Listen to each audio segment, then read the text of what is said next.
Hello, this is Cho of the Shiny Colors Discord, and welcome to a hopefully quick video for the Shiny Review.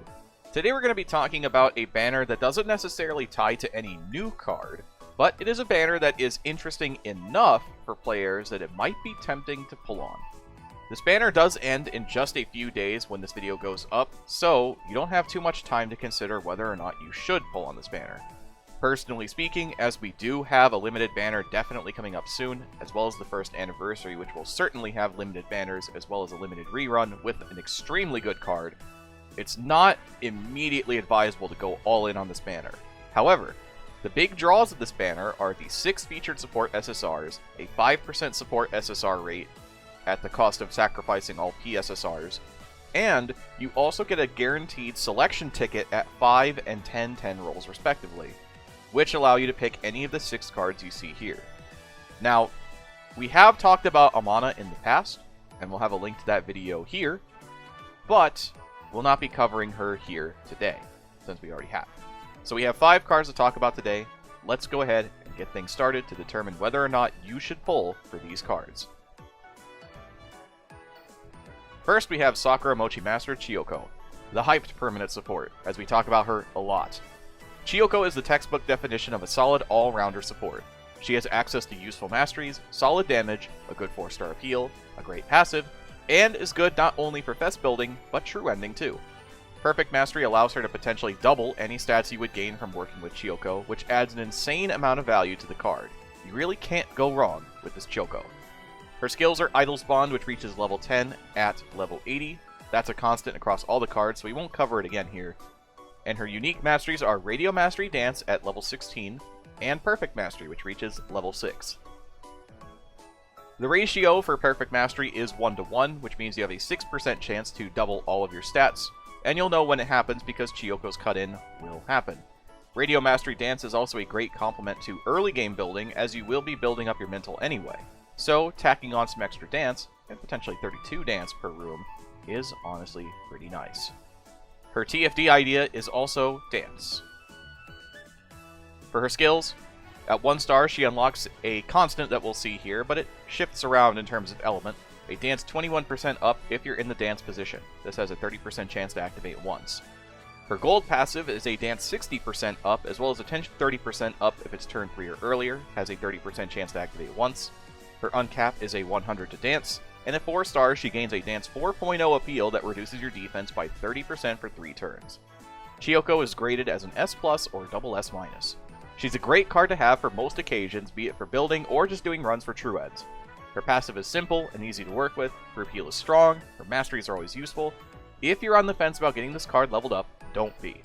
She's probably the most solid card of the set. Next we have Mamimi, another powerhouse on this banner. Mamimi offers extremely solid utility in the same way that Tea Time Amana does for vocal teams. Having a double mastery for the visual room is a gigantic plus, and her 4-star appeal can be very interesting for visual teams if you're planning on being aggressive. Her gold passive can be seen as more situational than others, but that's not the main reason you pull for this card. Her unique masteries are Visual Mastery SP, which reaches 16 at level 75, and Visual Mastery Stamina, which reaches 6 at 70. It is worth noting that stamina masteries are a ratio of 3:1, so you actually reduce all stamina in the visual room by 18, which does in fact mean that the visual room becomes free, which is very, very nice. Her TFD idea is mental, which is not particularly common, and will end up being very useful if you are building a lot of units for TFD, especially visual units. As for Mamimi's abilities, at 1 star she has the visual 21%. Her gold passive is a visual 35% up if there is only 1 judge left, has a 30% chance to activate 3 times. Her uncap is a 100 to visual, and her 4-star appeal is a visual 2.0 that attacks all judges. For different reasons, Mamimi earns an S+ to double S-. Same grade as Chiyoko, but for slightly different reasons. While I believe her gold passive is more situational than anything else, her 4-star appeal can be considered much more impactful, and it also helps that her gold passive can activate 3 times as opposed to once. Her masteries also help let you perpetually farm without rest, and the semi-rare mental idea also helps her case. Another very solid get from this banner.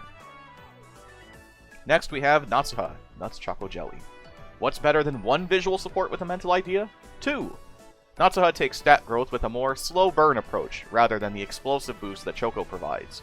In many ways, Natsuha is the visual parallel to the aforementioned Choco, and it shows. While not having a specific room mastery does hurt, excellent boost can make up for it over time. Very solid pickup for aspiring visual teams.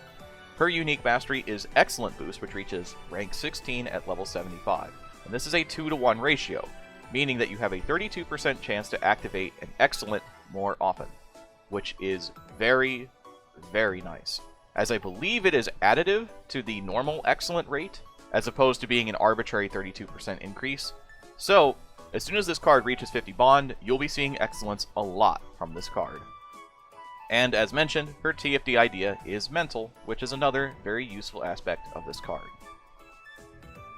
For Natsuha's abilities, her 1-star is the Visual 21%, her 2-star is a Visual 60% and Attention 30% up if it's turn 3 or earlier, this should sound familiar, 30% chance to activate once, her 3-star ability is a Visual 100 uncap, and her 4-star appeal is a Visual 4.0 that reduces your defense by 30% for 3 turns. Now, unlike the other cards, Natsuha earns an S+. Natsuha doesn't quite match the same level of power as Choco, Mamimi, or Amana, and the main reason has to do with proper investment. Excellent Boost won't activate until you reach 50 plus bond with an idol during the produce run, so the ideal situation is for Natsuha to be level 80, as this means that she starts at 50 bond, and this passive will immediately start working from day 1. Because of this, this card has a much higher base investment cost to put her on par with the other cards, and this hits her grade very slightly. She is still a very good card to get. I wouldn't necessarily recommend maxing her out to 80 unless you really have the tickets to burn. Otherwise, it is extremely expensive, and it might be better just to level other cards up to 60 and 70 instead. Now we have Greenzo, as we enter the realm of situationals. Monogatari Greenzo is a bit of an oddity. It's been just over 1 year since her release, and she helped pave the way for audition masteries, which changed wing runs and true ends for many players. Her passives are a little weird, and her appeal isn't necessarily good, but we'll get into that. She's not outright bad, especially with a stamina mastery. She's fantastic in the right places. Her unique masteries are Audition Mastery Vocal and Radio Mastery Stamina.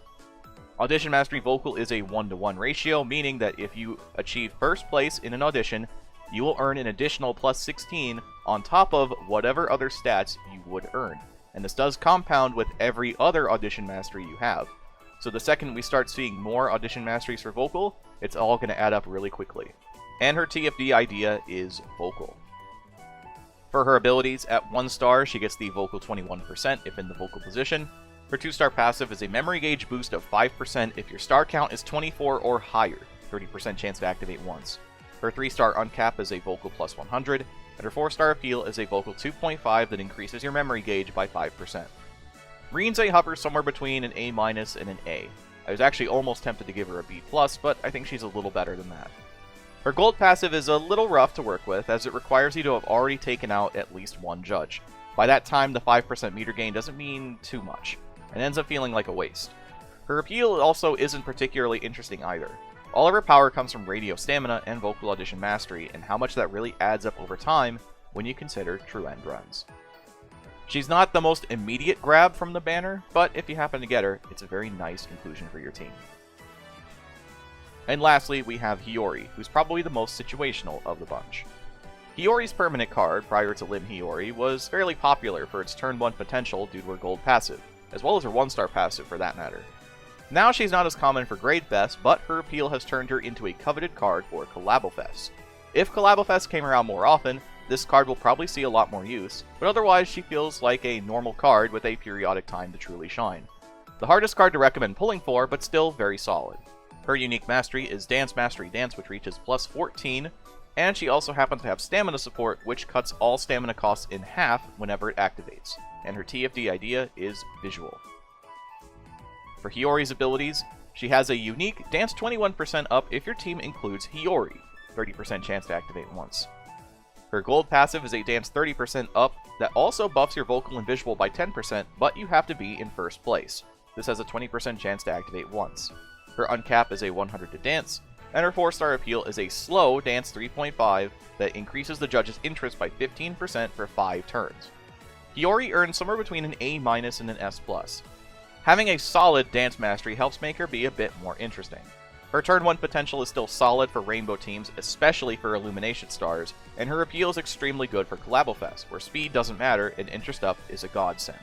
If you want to be the MVP of Friends in Collabofest, getting this card to 4-star is a must. Otherwise, she's perfectly okay. And that's going to be the end of the video. Next time we will be talking about the new banner featuring May, but it might take a little bit of time for that banner to come up, so please be patient as we continue working on that. But thank you so much for watching as always. Make sure to subscribe if you haven't, and share the video around to let people know what it is we're trying to do here with the channel.